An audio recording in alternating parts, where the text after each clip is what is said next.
Later CPA and Associates, accounting the grapevine mates. Hi there, I'm Daniel Later, founder of Later CPA and Associates, and welcome back to our ongoing series, the 20-week Tax Strategy Readiness Roadmap. You can get your firm ready with the best tax strategies. This week, we are going to be talking about one of the benefits of being an S corporation owner. And that benefit is that the owner may receive money in two ways from their business. First, as W-2 wages for the work they perform, and second, as owner distributions from the remaining profit. That's right, we're talking about reasonable compensation. Now, wages are generally subject to Social Security and Medicare taxes, among other payroll taxes from states. And S corporation distributions generally are not.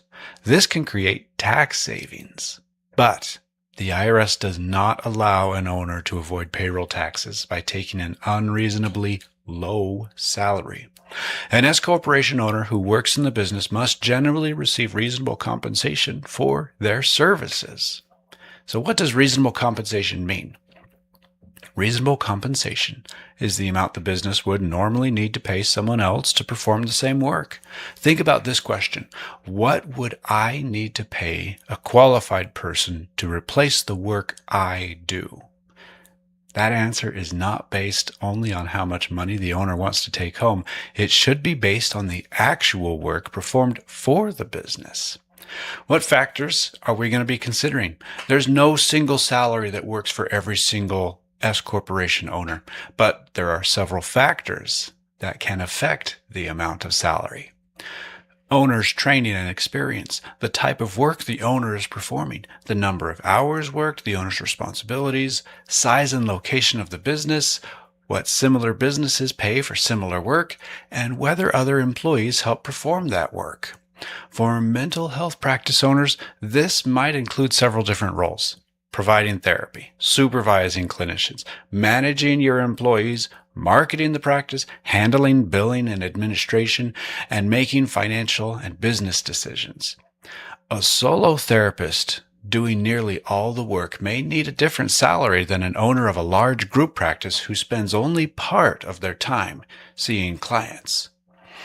There's no percentage that we use. You may hear that an owner should pay themselves a 50-50 split between wages and distributions. You may also hear about other fixed percentages. These might be useful as starting points, but they are not official IRS rules. Reasonable compensation should be based on the owner's work and the facts of the business, not a standard percentage. Two practices with the same profit might have very different reasonable salaries for their owners. So why does this matter?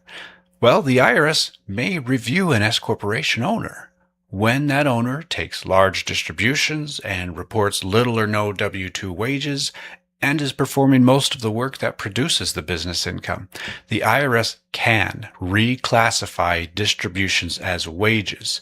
This could result in additional payroll taxes, penalties, and interest.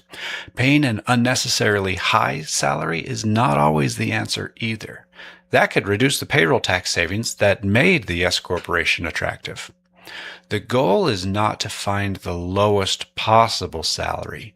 The goal is to find a salary that is reasonable and supportable. So, how can we support a salary? Owners should document how that salary was determined. Helpful records can include a written description of the owner's duties, an estimate of time spent on each duty, salary information for similar positions, information about the practice's size and location, notes explaining changes from one year to the next, and payroll reports showing regular wage payments. The salary should be reviewed each year. A salary that was reasonable when the practice earned $100,000 may not remain reasonable after the practice grows, hires employees, or changes the owner's role. Let me give you a simple example. Imagine a therapist owns an S corporation and the practice earns $150,000 before paying the owner. The owner provides therapy, manages the practice, and works full time, paying the owner only $10,000 in wages and taking the rest as distributions would likely be difficult, very difficult to support. Instead, the owner should research what someone would normally earn for the clinical and management work being performed. The final salary should reflect those duties, the hours worked, the local market, and the practice's financial position. So in closing, reasonable compensation is one of the most important responsibilities of an S corporation owner. Remember these 3 points. Owners must be paid for the work they perform. There is no automatic salary or percentage that works for everyone, and the salary should be based on research and documented each year. An S corporation can provide valuable tax savings, but those savings should be supported by a reasonable salary and proper payroll reporting. Next week, we are talking about owner pay, draws, distribution, and payroll. So, don't forget to like, follow, and subscribe for future events and tax advice. Visit our website, latercpa.com. Have a great weekend. Keep helping others to help themselves, and let us help you to do just that. I'll see you next time. Bye.